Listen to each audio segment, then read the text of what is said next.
Jackie Chan stood silently in the first-class line at Hong Kong International Airport, dressed casually in a simple black t-shirt and comfortable pants.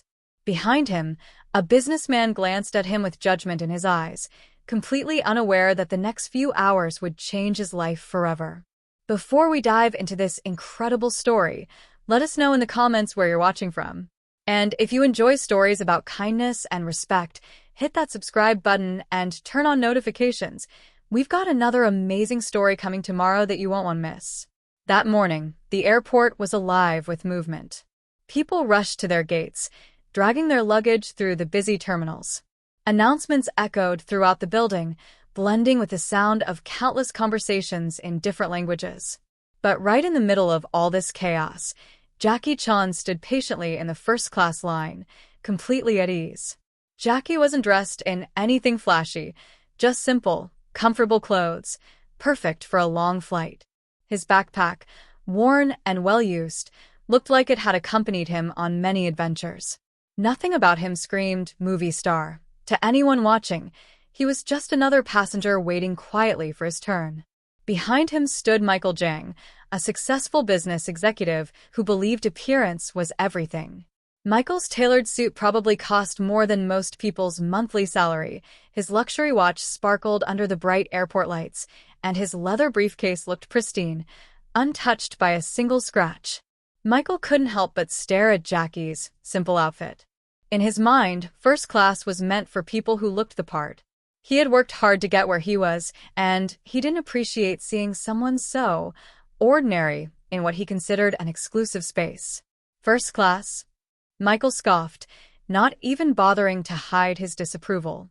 They really let anyone buy tickets these days, huh? Jackie turned around slowly, offering Michael a gentle smile. Yes, first class, he replied softly. It's a long flight ahead. Michael wasn't satisfied with that calm response. He wanted to make his point crystal clear. You know, he said with a smirk, some people work very hard to earn their place here. It's not just about having the money for a ticket. Jackie listened politely, his expression remaining peaceful. Everyone has their own journey, he responded simply. That only annoyed Michael further. He was used to people either getting angry or feeling embarrassed when he talked down to them, but this quiet, unbothered man in front of him was doing neither. As passengers started boarding the plane, Michael kept making little remarks under his breath. Standards really aren't what they used to be, he muttered, loud enough for others to hear. What Michael didn't notice was that several passengers were watching this interaction unfold. Some recognized Jackie but stayed quiet out of respect, while others simply admired how gracefully he handled the rudeness. Then, as they stepped onto the plane, Michael's eyes widened in disbelief. Jackie was seated right next to him. For the next 12 hours, Michael would be sitting beside the very man he had just tried to humiliate. As the plane prepared for takeoff, Michael did his best to ignore the person beside him. But something about Jackie's calm presence made him uncomfortable, as if he were sitting next to a mirror that reflected parts of himself he didn't want to see. A flight attendant approached with welcome drinks. Would you like some champagne, sir? She asked Michael. The most expensive one you have, please, he responded quickly, emphasizing the word expensive while glancing at Jackie. When the flight attendant turned to Jackie, she seemed to recognize him but remained professional. And for you, sir? Just green tea. Thank you, Jackie said with a warm smile. Michael couldn't hold back a chuckle. That's it? Just tea? You're in first class. You're supposed to enjoy the luxury. Some people just don't know how to appreciate the finer things in life. Jackie took a small sip of his tea, then turned to Michael. Sometimes the simplest things bring the most joy. My grandmother used to say that true luxury is being at peace with yourself. That response only frustrated Michael more. Philosophy from someone who probably won a lottery ticket to be here, he muttered. Let me tell you something about success. He reached into his pocket and pulled out a sleek business card, flashing his title, CEO of a major company. Jackie glanced at the card politely. Very impressive. You must work very hard. Exactly, Michael said proudly. I earned my place here. I deserve to be in first class. Some people, he added, looking Jackie up and down, just get lucky. By now, Other passengers were openly watching the interaction. A young girl a few rows ahead kept peeking back at Jackie, her eyes wide with excitement. Her mother whispered something to her, and she nodded, staying quiet, but clearly thrilled. "You know what your problem is?" Michael continued, encouraged by the attention. "You don't understand what it means to be successful. Look at how you're dressed, how you act. This isn't some bus ride. This is first class." Jackie remained patient, then finally spoke words that would stay with Michael forever. "Success isn't about what you wear or how much money you have," Jackie said gently. "It's about how many lives you make better with your actions."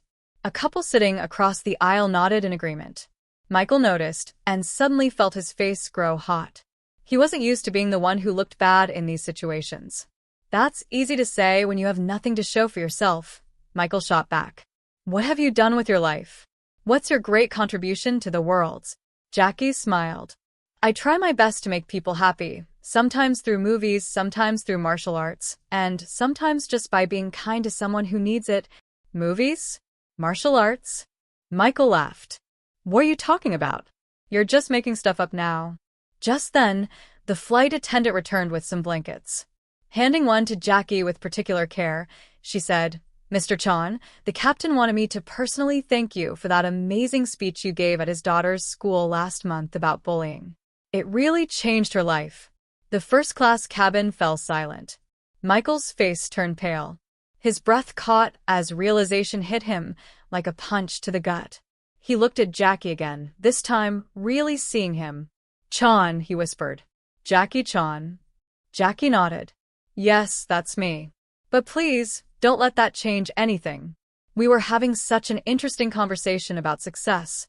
Michael sank into his seat, wishing he could disappear. His confidence, so bold just moments ago, had evaporated in an instant. He glanced around and saw the expressions of other passengers, some shaking their heads in disapproval, others smiling at how karma had just played out. I didn't," Michael stammered, struggling for words. Jackie, ever kind, simply said, "It's okay. But maybe this is a chance for both of us to learn something. You taught me about working hard for success. And maybe I can teach you that true success isn't about proving you're better than others.